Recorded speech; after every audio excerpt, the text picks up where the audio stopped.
My guest today is Lisa Haude.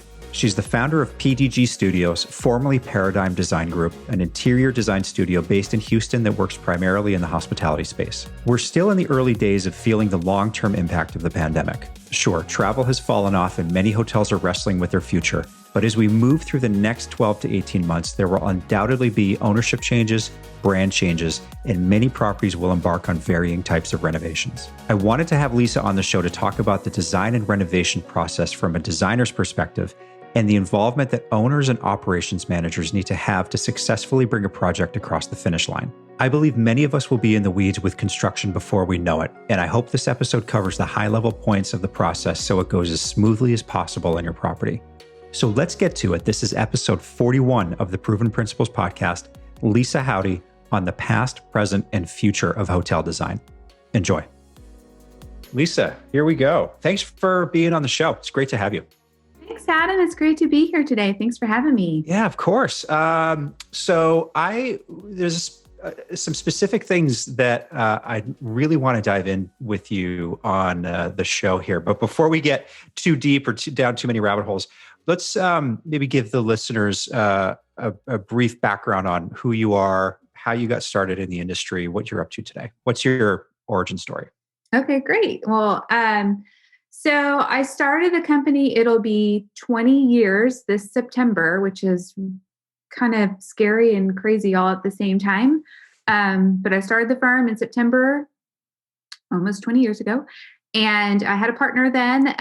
But in the past year, I've kind of changed all of that. I've bought out my partner. So now it's just me and we rebranded to PDG Studios. But I've been doing hotel work ever since I got out of college. And I love it. It's definitely a passion for me. And the company we are today is so different than the company I was when I started to some extent in just who we are today. I think we've evolved in time, just like anyone would. And today I feel like we're so much stronger and better and more, at least I know for myself, I'm a little bit more sure of what I'm doing and how I'm doing it. But I started out, I went to Baylor University, got my interior design degree. I've been doing design work since high school. I worked for a residential firm starting out and cutting my teeth. And then I transferred to Baylor, and then I met Deborah Forrest and really fell in love with hotel work after I met her and worked with her for a while. So just lots of great experiences that led me to who I am today, and super excited to be part of, doing hotel work today. It's so fun. It's such a great mix between, residential and culture and lifestyle and how it all interplays, and especially doing creative work, definitely a passion. So it's fun. And once it gets into your blood, it's hard to walk away. Yeah, exactly. Yeah, I tried so many times to change industries, but it just keeps pulling you back in, or It kept pulling me back in anyway. But no, that's, and the fact that you're so entrenched in the hotel design world is one of the big reasons I wanted to have you on the show today. And I'll preface to the listeners, kind of why that is, there's undoubtedly been so much going on in our industry here. And I don't want to be a doomsayer, but there's still to be a lot of kind of high level hotel ownership. I'm going to use the word clean out with air quotes around it, where, the hotel loans have been supported to a certain extent by the government. There's been a lot of foreclosure, forbearances, and things like that. Now, I don't want to go down that rabbit hole, but the reason I bring it up is that there's probably going to be somewhere down the road, whether it's 6, 12, 18 months from now, several hotel ownership changes. Money's still really cheap. There's still a lot of money on the sidelines waiting to get into the ownership side of things. People want to, get in and increase their asset load. And with that is going to come hotel renovations, undoubtedly, somewhere down the line.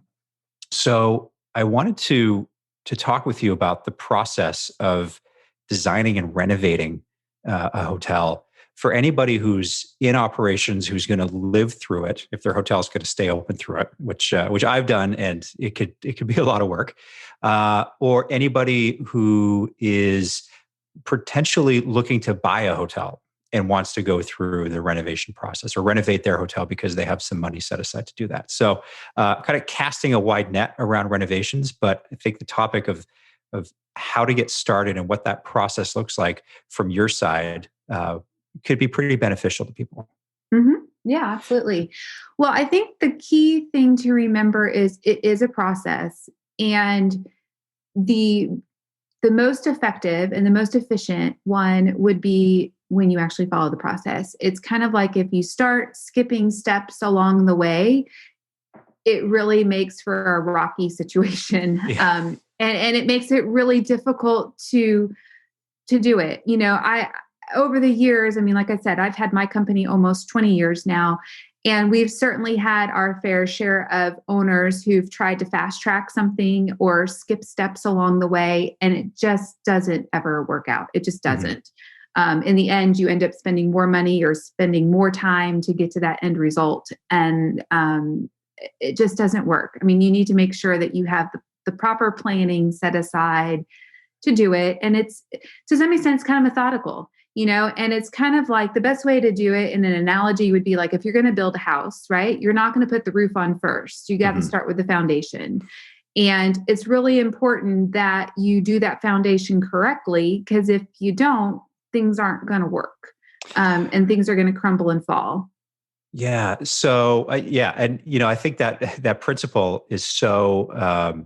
It's true to so many things, especially in hotel operations, where if you really have to start at the ground, and work your way up. So if somebody was to call you, if I called you up, if I owned a hotel, and I said, "Hey, Lisa, I have a hotel. I want to renovate it."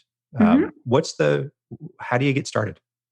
Well, the best way to do it is, of course, once we agree to all the financial side of it and timelines, of course, that's usually a pretty quick little commentary, but yeah, we'll get through that first. Then, what we do and what we do really well, and I applaud my team, because I think this is kind of where we start to excel a little bit. We believe in pulling together that lifestyle, that culture of who you are and what this property is and what it wants to be. What is that vision? So we create those storyboards, and we create, what is that book that we're going to tell the story for this hotel? And we do that through research. We do that through design imagery. We do that through incorporating the culture, the lifestyle, the people, what is the direction that this hotel is going to be, and what does it want to look like, and how does that story get told? And, once we kind of create that book, that becomes basically the Bible for the entire project. It's something that we refer back to through the entire process. And that if we've done our job really, really well, when we get to the very, very end, you can go back to that preliminary concept books and you can be like, wow, like we hit the nail on the head, no ifs and buts about it. And that's the goal. Like, that's what we want to get to ultimately, because that's the story we're trying to tell. So the first thing we're going to do, and we usually do it pretty quick, is you create that concept, narrative, mood board, storyboard, whatever you want to call it, that goes by various different terms. And then once we get all that approved, we move right into schematic, which is when we start kind of pulling together those preliminary thoughts and ideas. We start doing those preliminary furniture plans. We start doing those preliminary selections. We're walking the property with you initially, and kind of pulling together all those details that we need to know so we can really do our job well and keep moving forward. And again, it's a very collaborative approach between us, between ownership, between a brand, if there's a brand affiliated in it, or sometimes they're independent, so we don't have the brand, so it makes it a little bit easier. But we work through that process, and then each one, they just kind of keep building and building and building off of each other. And once we kind of get through that schematic process, which takes anywhere from 4 to 6 weeks, then we run right into design development. And in that process, that's where we get into the fun nuts and bolts of it. We literally pick every single material, product. We give you key elevations. Like that's where you see the entire design kind of come to life on paper. And we can show every little detail to you and work through that process with you. And again, very collaborative. We maybe have a vision of a certain fabric and you're like, yeah, I don't really like that fabric, or I don't like that material, whatever. Fine. We can reselect, and we work together to come up with a program that you as an owner love. And if a brand's involved, the brand is on board with, and, we work through that process. And again, that process, it depends on the complexity of your projects. That process could be a couple of months to a lot longer. Again, depends on the complexity of your project and the type of brand it might be, size of your hotel, et cetera. And then once we kind of get through that development and we've picked out all the nitty-gritty little details, then that's when we go in and we start the documentation process, and we document it all. We put it in drawings. We put it into our FF&E specifications, so that things can get ordered and purchased and, shipped and made and all of that. So again, it's a process, and but it's a very, very important process. And when we get into that documentation phase, that's where all those little nitty-gritty details are put down on paper, and everyone sees what they are and understands what it is and signs off on the budgets, and we go with that. And and then becomes the fun part where it starts showing up and things start getting implemented and construction is going, and we're very actively involved through that entire process with ownerships and contractors and all of that. Sometimes there are site visits involved. Again, this is a very loose overview because every project is a little bit unique and different, and some are more complex than others. But yeah, that's the basic outline essentially. No, that's really helpful. Sorry, go ahead. Yeah. And I think it's important, again, to remember, if you're just going to do a guest room renovation, obviously that's not as complex as the entire lobby space or convention center, or if you're doing a historic renovation, that's going to be far more complex than maybe a simple little restaurant design. Again, every project is its own little unique animal to some extent, but the process is the same, or it should be the same. You follow the same steps so that you can get to a really great end result. Yeah. As you were walking through that, I had this, I've gone through several renovations in my career, and, obviously some have been easier than others. What is it that an owner can be prepared for to make the process a little bit easier? And I guess maybe the sentiment behind the question is, I imagine that you find yourself in positions where the owner doesn't know what the story of the hotel is. There's they're not able to very well articulate the vision for the property. It's just, it's a set of rooms and we sell it, and maybe they're a little hands off and they're not sort of involved in the day-to-day operation. And I imagine that lack of clarity could slow down the process, but also make it probably a little bit more difficult as you move through the different steps and you get to the point of like hammer swinging in the lobby. Right. Well, yes and no. I think, again, sometimes we have some owners that have a very, very clear vision on what it is they're looking for and what they want. Right. And then we have some owners who say, you know what, you're the experts. You tell us what this design needs to be. And that's where our job as being really great storytellers and being able to bring that story to life comes in play. Now, sometimes owners, it's hard for them to visualize, or it's hard for them to understand what we're trying to show them. Again, that's not their expertise. It's mine. Like what I visualize and how I see something is completely different than someone who does numbers. But then again, if I sit there and look at numbers all day, I have a completely different perspective as well. And a great appreciation for my CPA. But with that being said, again, that's our job to do a really, really good job explaining what we're doing and having them understand what that vision is. Now, as an owner, I think it's important that to to help the process is they need to be able to, communicate and tell us what they like, what they don't like.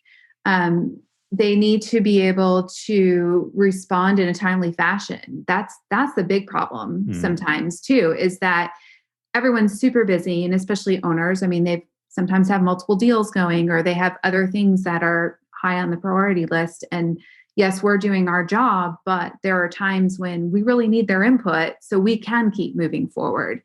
And sometimes there's a misunderstanding of like, oh, we didn't realize you were waiting on us to approve these 35 items so that they could be ordered.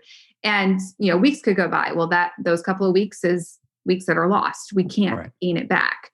So that's an important thing to keep in mind. It's just, there's a reason why there's a time and a schedule, right? And we want to do our best to make sure that we're communicating clearly what that schedule is so we can stay on track.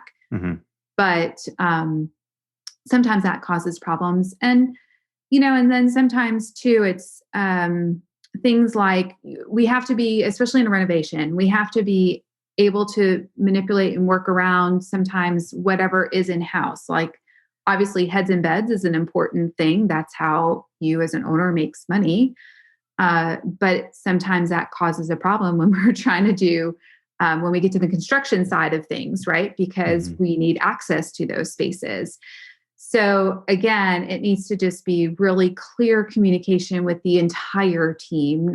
We're just a teeny tiny portion of that, but the entire team just being really clear and understanding, when spaces are available, when construction can be occurring, how does that impact whatever's in-house, and planning accordingly for that, but with a realistic time frame and a little bit of a fudge factor built in, because it's construction and things happen. And especially nowadays, there's so many things that impact a delay on a property from construction. And, all of a sudden the team could be sick and have to be in quarantine, or exposed and had to be in quarantine. So that shuts the project down for 10 days or 14 days or whatever.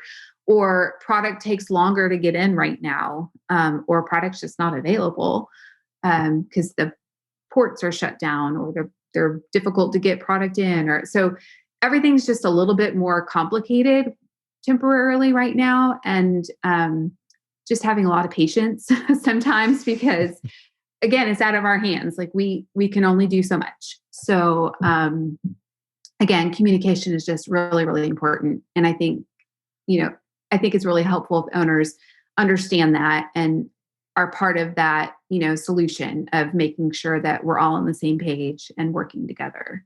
Yeah. And you brought up a good point, actually. It brought a few flashbacks to into my mind about working through renovations when the hotel is open and heads and beds, and wanting to keep that cash register going, partially to maybe have to pay for the renovation. But the operations involvement in this is critical, because while there may not be direct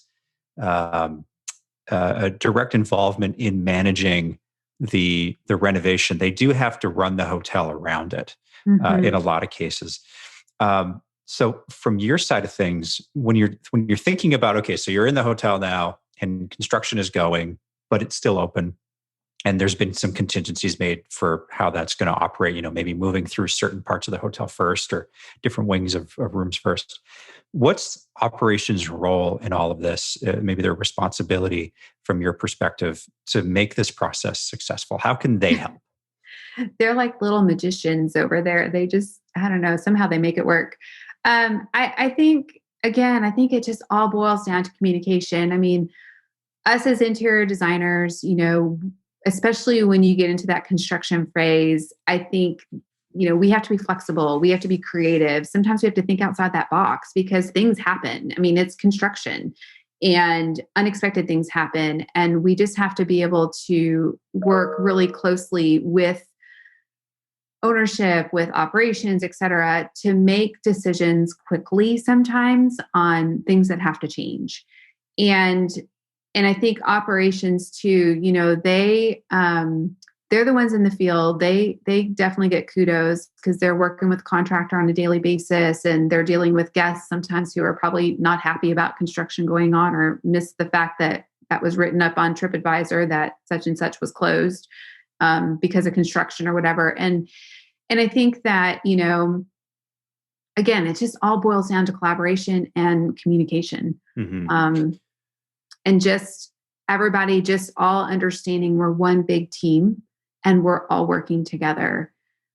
I know for us, for my team and the way I lead my team, we try to be very empathetic and helpful and, quick to respond when sometimes an issue or a problem does arise, because it is time sensitive.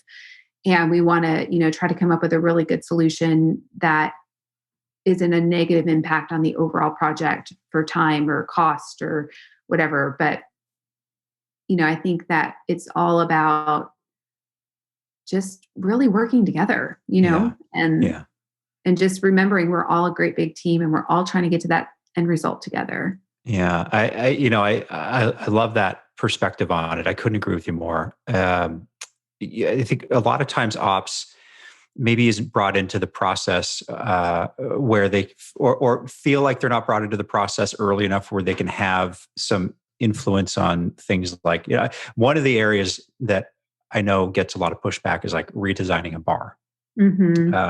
So, why did they put that there? How did they do this? What were they thinking when they did that? Those are comments that I've heard in my career. And I think it's so important to yes, you have to involve the operations team in the process just to get their input, since they're the ones that are going to have to work with some of this stuff on a day-to-day basis. But also, sorry, I didn't mean to interrupt you, but that's so key, and it's so important when we're doing buffets or bars or even restaurants. How that all works and lays out, you've got to have F&B involved. You've got to have the GM involved. They need to understand what we're placing where, and that it truly is design and architecture and the kitchen consultant and the ops team and ownership all having those communications at the same time, because what works for them operationally is so important. And we as the design team need to be able to adjust the design accordingly to work around that component. Because if we have, designed the cash register to be on the opposite side of, and that's going to require the team operationally to walk 25, 30 more steps, that could potentially be a problem. Or how you get into the kitchen or the view into the kitchen or whatever it might be. And again, us as designers, that's part of our job to point out, like, hey, did you make sure all these other people have signed off on it too? Because it is critical to the design. That again is collaboration. It's the team, everyone working together to come to that end result. Yeah. And if you're in an operations capacity and your GM or your owner is not involving you, push to be involved, right? You got to like get in your GM's office and say, let me see the plans for X, Y, and Z. And so, we can just make sure that we don't run into any issues down the road when it's too late to change something. Right. Right. You gotta kind of be your own advocate to a certain extent. Right. I have to ask the obvious question about COVID and how you see, or how you're starting to see in your circles, discussion around, how COVID's going to change hotel design and what hotels are wanting right now. I mean, is that even a consideration? A really great question. All of my owners right now, yes, we all understand that COVID is out there, and there definitely is things that we have to do, in the field to adjust for it, obviously with proper spacing and all of that. But all of our owners right now, they're not really changing the design per se in layout or anything like that on what we're doing. We're still putting in the appropriate amount of seating that you would need to fill up that lobby or that restaurant or whatever.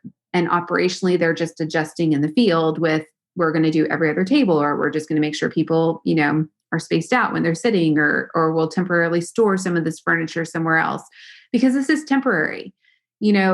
Yes, it feels like right now we've been in this forever, But, there is a light at the end of the tunnel.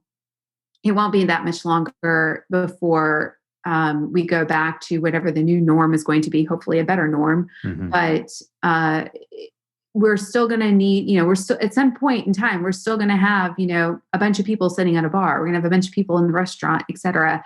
And so a lot of my owners are kind of looking at it like, okay, yes, we understand that's what is happening today, but we're not designing for today. We're designing for the future. Mm-hmm. And so we're kind of still moving forward with just being really, really smart with how we're laying spaces out and what have you. What is changing is, though, that we are implementing more indoor-outdoor type space. We're implementing the ability to have more outdoor functions. And how does that work? And what does that look like? We're embracing more of an outdoor space and creating that outdoor, the outdoor living room and dining and all that has definitely been on the rise in the last couple of years, but now it's even more important that that's incorporated in. So that's a very big push that we're seeing. The other thing is materials, the materials that we're selecting, making sure that whatever textiles we're using is bleachable, cleanable product that is easy to maintain and a quick fix to clean. Hard surfaces, same thing, things that are not necessarily porous, but again, easily cleanable, easily able to put microban on or something like that. So, paying attention to that kind of those details is really important. And I think that that's probably good even in general, even just in general moving forward. I mean, people are wanting more sustainable materials and what have you. And typically sustainable materials are usually easy to clean and maintain. Mm-hmm. So there's a lot more of that probably happening. And that's kind of been, I would say for a while, we've kind of all been dabbling in that direction anyway, but now it's even more of a bigger push. And you're seeing more and more vendors coming out with product that meets that criteria. Yeah. And we as designers are making the choice to use it. So I would say that's probably the biggest things that we are seeing. I imagine that whole that material design, industrial material design on the back end, that side of the industry has just got to be working 24/7 right now, trying to figure out how to have not just to your point about cleanable materials that you can use in a commercial setting, but hard surfaces that disinfect themselves and different ways of sanitizing. I can only imagine what's going on in the brains of those people. Right. Right. Well, and again, I mean, it needs to be things that can be easily cleaned with, bleach and, antiseptic type stuff. And I mean, just all of that. But you don't want to scar the surface. So yeah, there's definitely a big push in that direction, but there has been for a while kind of been going down that path. I think it just got accelerated a little bit faster, given our current environment. And then, like I said, the other biggest thing is just that whole indoor outdoor incorporating, that type of design into the hotels. That's such an important component.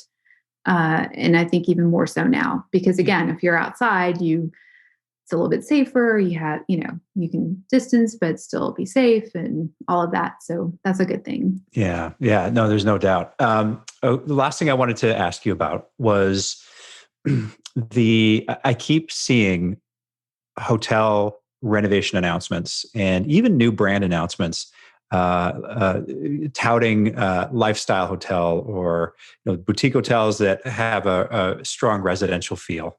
Mm-hmm. And I've been hearing that term now for a few years. So there's brands that are built around that style of property, but that's where everybody seems to be running to is a more comfortable sitting in your living room, sitting at your beach house, that kind of a vibe. Where is that going? And maybe not.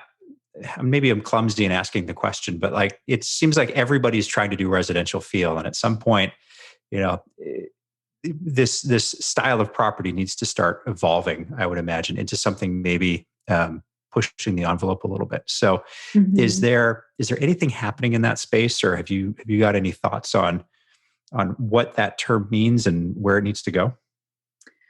Sure. Another really great question. I mean, our firm specializes in kind of that boutique lifestyle direction in general. So uh, it has evolved a lot in the last couple of years. And I think part of it is that people want a sense of place.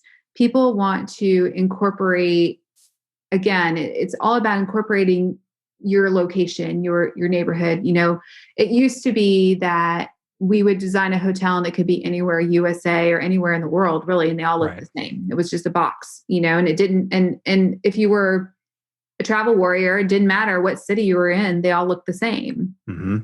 And I think that was probably why part of this evolved into this direction, is that people wanted something different. I mean, just like when you go to your neighbor's house, it's different and they have their own personality and their own uniqueness that's built into their home. That makes it their home. You maybe don't like everything in it, but that doesn't matter because it's not yours. You don't live in it day to day.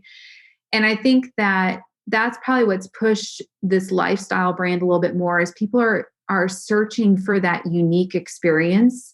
But they still want sense of place. They don't want a generic box, and they want to feel like they've embraced that culture and that location and the vibe of that neighborhood to some extent.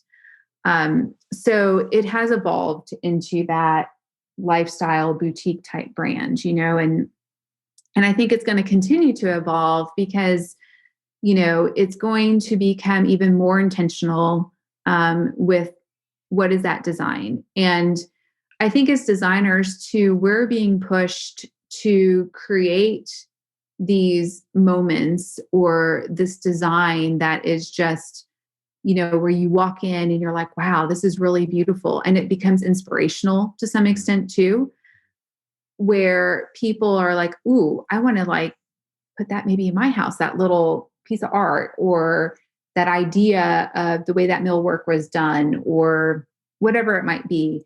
But it's something that they feel comfortable in, and they embrace, right? They take like little snapshots in their head and they think Mm. about it and they're like, wow, I really, really like this. Hmm. It's kind of like, just even look at social media, how much social media has grown and changed even in the last 2 years. And, look at the amount of influencers, even in social media Right. today. If somebody can literally go overnight. I mean, like a TikTok to some extent, right? Like they can literally do one little thing and then overnight all of a sudden becomes this crazy sensation. Right. Well, it's the same thing to some extent. And I think that's what's happening with the brand, even to some level, the lifestyles. Like how are you capturing, what it is we as people are wanting to see and embrace and experience, but also creating that next level, that next element. What is that next thing that we're striving for? And I think, again, that's where designers and architects come in play, because we're always thinking outside the box anyway. It's our creative minds always at work. Yeah. But yeah, just creating like, what is that comfy, cozy feeling that embraces you and makes you want to go there? Just like when you go home and you want to go grab your slippers and your comfy, cozy pants and Hmm. sit and watch a movie with your family or whatever. It's the same Right. thing. You want to give that same feeling. You bring up a good point about social media. Does that influence at all how you or the industry thinks about designing hotels and restaurants and some of these F&B places? Where you want to maybe have places that could be good spots for people to take pictures and highlight some of the design Mm-hmm. elements of a hotel. Make it Instagrammable, Mm-hmm. for lack of a better term. Yes, it really is a big component of design. And it's funny that you say that, because I almost feel like every project you do to some level now, you're like, okay, what is our Instagram portion? Or where's our little spot where somebody can do their photo? Because it is, again, it's part of our culture today. And, if you're truly embracing the people who are coming to the hotels, and again, it varies a little bit, obviously, with whichever level you're doing and which brand you're doing, they all, because each one has their own little target market, right? Mm-hmm. But I mean, if I'm going to go and do a hotel at Buckingham Palace, I have, a certain expectation in my mind, right? So my Instagram moment is I want that London queen, true pomp and circumstance feeling, right? So if I put something totally modern in that place, it'd be kind of like, oh, this feels really out of place, right? Right. But if I was doing a property in Jackson Hole, you have a totally different expectation of what it is and embracing that culture, that location, and that neighborhood to some level. And so what would that Instagram moment be? And maybe it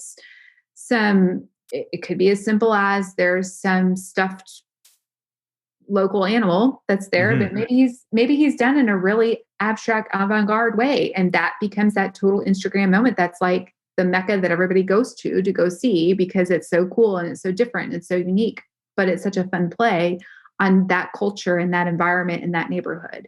Yeah. And so, yeah, I think it is something that, again, we as designers, like, we see big picture, we see beautiful design, we see a vision, right? But sometimes we want to have fun with it too. We're designers. Oh yeah. And so it's a fun way for us to also kind of play with the design a little bit and add that unexpected moment, which I think is always fun. I love that. Lisa, this has been incredibly enlightening. I really appreciate you taking the time to walk through all of the intricacies of hotel design and making sure everybody's on the same page. This is great. If people want to learn more about you or maybe see some of the work that you've done in the past or get in touch with you, what's a good place for them to go? Our website's a great spot to go. The website is www.pdg-studios.com. And if you want to reach out to me, you can certainly go into our info box and send an email, and it will definitely get to me and we'll respond as quick as possible. But thank you again for having us. This was so much fun, and hopefully we can chat again soon. I think there's always so much fun stuff to talk about with hotels. I'd love to anytime. I'll link to your website in the show notes. If anybody just scrolls down, they'll be able to find it there. So Lisa, thanks again. This was great. We'll talk to you soon. Great. Thanks. This was my episode with Lisa Haude. Be sure to check out PDG Studios' website and Instagram page. I'll link to both in the show notes. And if you want to learn more about the show, just head over to our website, theprovenprinciplespodcast.com. Finally, if you need help with a business strategy or just need someone to talk to about a tough problem in your hotel or restaurant, please don't hesitate to reach out. You can book a free call with me by going to knowinghospitality.com/contact. Thanks again for listening. Until next time. For past episodes, show notes, or if you've got a story that might make a great episode, head on over to theprovenprinciplespodcast.com. We'd love to hear from you. You can subscribe to the show wherever you get your podcasts, even on YouTube. And if you haven't already, don't forget to leave us a rating and a review. Thanks for listening to the Proven Principles Podcast.